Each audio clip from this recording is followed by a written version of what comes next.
Oh, jadi di kesempatan kali ini kita mau riding dulu teman-teman. Udah jam 11 kesiangan ini. Tapi kali ini kita mau cari tempat-tempat ngopi aja nih. Di daerah Bogor tapi ngopinya ya.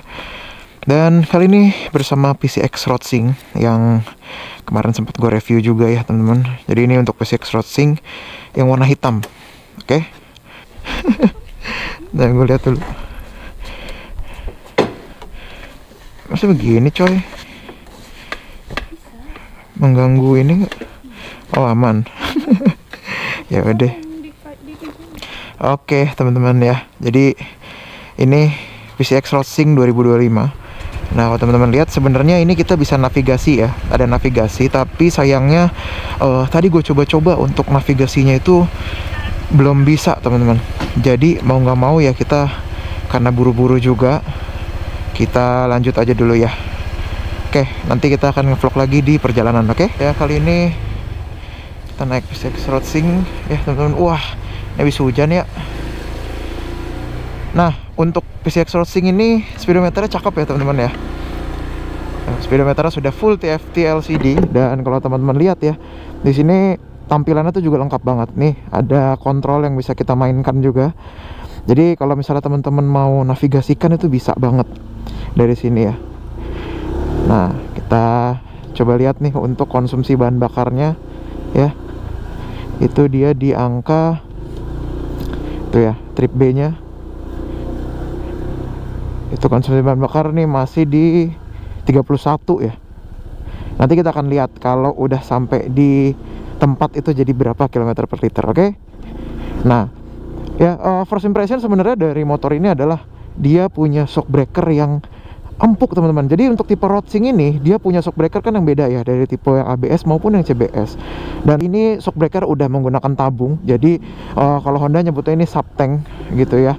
Dan ini menurut gua improvement yang cukup oke dari Honda karena enak banget gitu ya. Beda secara peredamannya itu suspensinya makin enak dibanding versi sebelumnya yang tanpa tabung gitu ya. Dan ini juga diamini sama boncenger yaitu bini gua nih di belakang ya. Jadi enak gitu suspensinya tuh berasa dia nggak yang bikin terlalu tergoyak-goyak gitu ya. Nanti kita akan rasakan pas lagi di jalan ya teman-teman ya. Oke. Dan ini tampilannya dan dia juga ada sensornya nih kalau misalnya kita tekan nih. Nah dia akan menggelap gitu. Bahkan bisa jadi hitam kayak gitu. Karena udah otomatis tuh. Nah kalau misalnya kita lepas sensor cahayanya masuk, dia ganti jadi warna putih lagi gitu ya. Jadi sudah secanggih ini ya sekarang speedometer motor gitu ya. Asli teman-teman, shocknya enak. Jadi ini kita boncengan makin terasa enak gitu ya. Nah ini kan ada lubang seperti ini. Nah cuma blub-blub gitu doang. Enak loh, serius. Ya gue kan karena kita bukan fanboy ya, jadi kita bisa compare gitu ya. Kalau soal shock, menurut gue ini lebih enak sih dibanding yang gue pakai sehari-hari ya sama Hilexi gue. Walaupun ya sama Hilexi gue kan udah upgrade shock ya, jadi double shock. Menurut gue ini masih lebih enak gitu ya. Shock depannya juga terasa mature gitu ya untuk redamannya. Terus belakangnya juga tuh terasa pas gitu ya komposisinya. Jos sih ini. Ya kita coba lagi ya. Dia punya performa yang nggak jauh beda ya kalau dibandingin sama sebelumnya. Karena jelas mesinnya sama 160 cc juga. Dan kalau kita lihat memang secara komposisi CVT juga nggak ada perubahan yang signifikan gitu ya. Mau kemana sih? Ya Allah, ini dia ini. La ilaha illallah. Gue memang paham kenapa Honda masih pede ya sama mesin dan CVT yang lama ini. Karena memang secara komposisi gitu ya, untuk harian ini memang sudah pas sih. Menurut gue ya kalau misalnya kita cari motor yang as-is gitu ya buat harian, PCX 160 ini menurut gue memang nggak perlu diupgrade sih dari yang versi sebelumnya gitu ya, mesin dan juga CVT-nya. Karena ini memang secara komposisi itu udah oke gitu ya. Jadi ya dibalik segala kontroversinya, menurut gue ini motor pas gitulah buat harian ya. Buat overtaking juga kalau teman-teman lihat tadi ya, ini juga sudah bisa dibilang oke gitu. Gitu loh. Jadi ya teman-teman ya, lihat ya. Itu buat overtake juga enak, tarikannya juga cukup spontan. Dan kalau teman-teman ketemu nih ya, misal lagi overtaking terus ketemu sama lubang-lubang kecil gitu ya, rasanya masih aman menurut gua. Kita mau lewat wahana ini, terowongan seru tuh. Gantian wahana.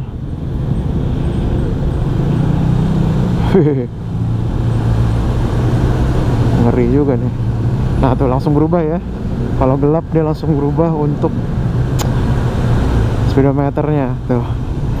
Nanti kalau misalnya terang lagi dia langsung berubah lagi, karena ini tipenya otomatis teman-teman ya. Cakep nih, kalau yang gelap tuh cakep sebenarnya nih.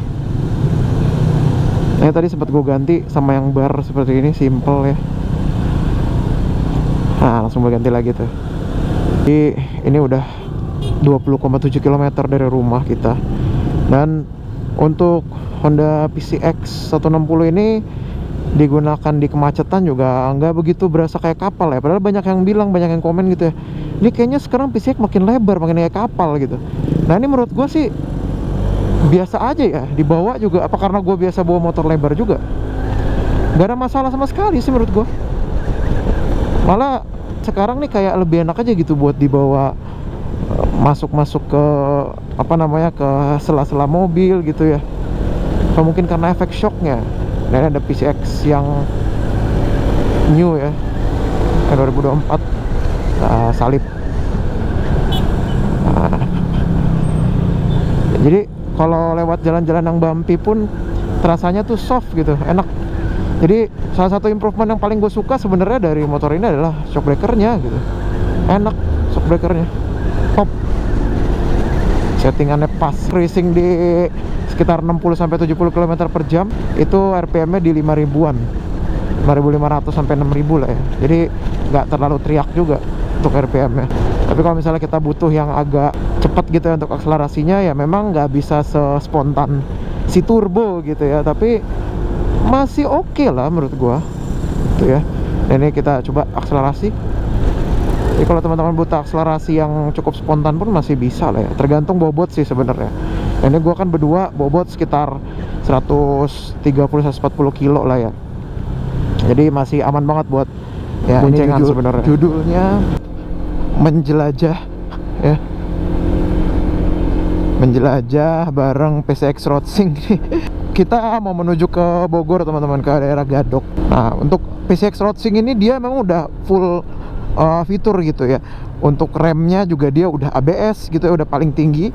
Tapi walaupun masih single channel teman-teman. Nah tapi tadi gue udah rasain juga, walaupun ABS itu single channel, tapi dia masih bisa lah ya, cukup untuk membantu pengereman, terutama untuk kondisi-kondisi tertentu gitu ya. Apalagi kalau misalnya teman-teman butuh yang pengereman cepat gitu ya, motor ini bisa cukup diandalkan. Walaupun ya memang tetap harus pakai teknik pengereman yang benar ya.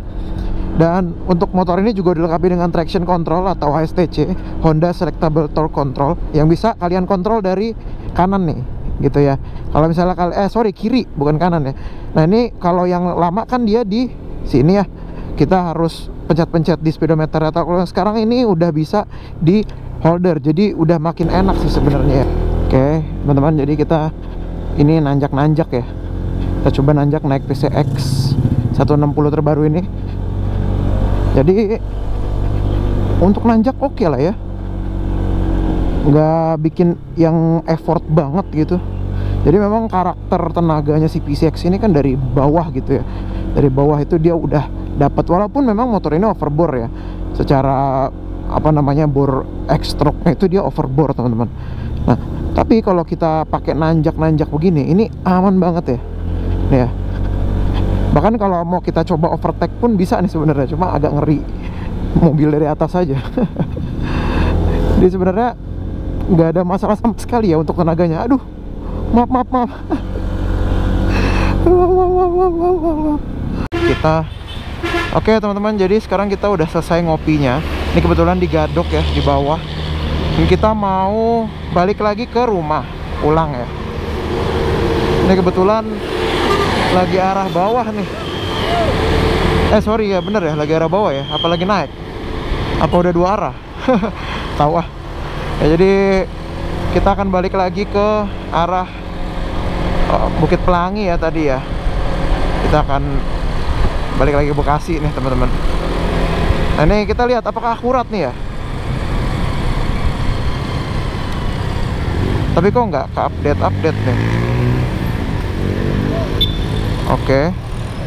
So far sih bener sih. Cuma ini mungkin karena Google Map gua yang nggak update nih. Ya. Kita coba lagi teman-teman. Kita lihat apakah betul. Soalnya dia tuh nggak ada, tapi nggak bisa milih motor atau mobil tadi ya. Jadi langsung aja diarahin ya secepat yang dia mau aja gitu. Nah tapi itu lihat ya, bener sih harusnya tuh dia ngasih tahu ya kemana kita akan jalan gitu. Jadi ini kasih tahu lurus. Ini diarahin ke arah yang tadi kita berangkat juga nih teman-teman. Oke, kita coba tanjakan naik PCX 160 ya teman-teman. Jadi ini masih menggunakan mode navigasi dari Honda Rodsing ya. So far sih bener ya.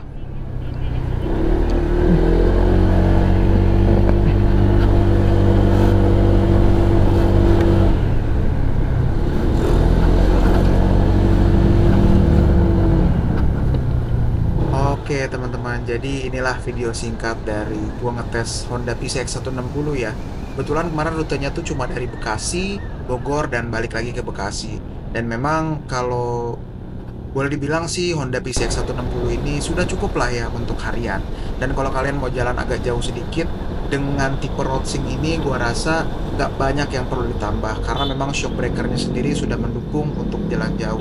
Dan untuk boncengan juga joknya udah cukup enak. Walaupun ya nggak bisa dibilang sempurna sih. Perlu ada ubahan sedikit di jok supaya bikin berkendara jadi lebih nyaman lagi. Tapi so far motor ini udah cukup oke lah ya untuk harian ataupun kalian mau jalan jauh-jauh sedikit plus berboncengan juga. Dan motor ini juga cukup stabil, akselerasinya oke, dan konsumsi bahan bakarnya juga cukup irit di angka 30-40an km per liter lah ya untuk berboncengan. Jadi gimana menurut kalian nih teman-teman?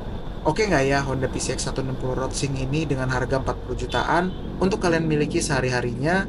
Atau ada pilihan lain yang bisa kalian pilih dengan harga segini? Komen-komen aja dulu ya. Silahkan komen-komen di bawah. Dan like, share, dan subscribe. Dan jangan lupa untuk follow Instagram dan TikTok gua di @indora. Thank you teman-teman yang nonton. Sampai bertemu di video selanjutnya. Bye.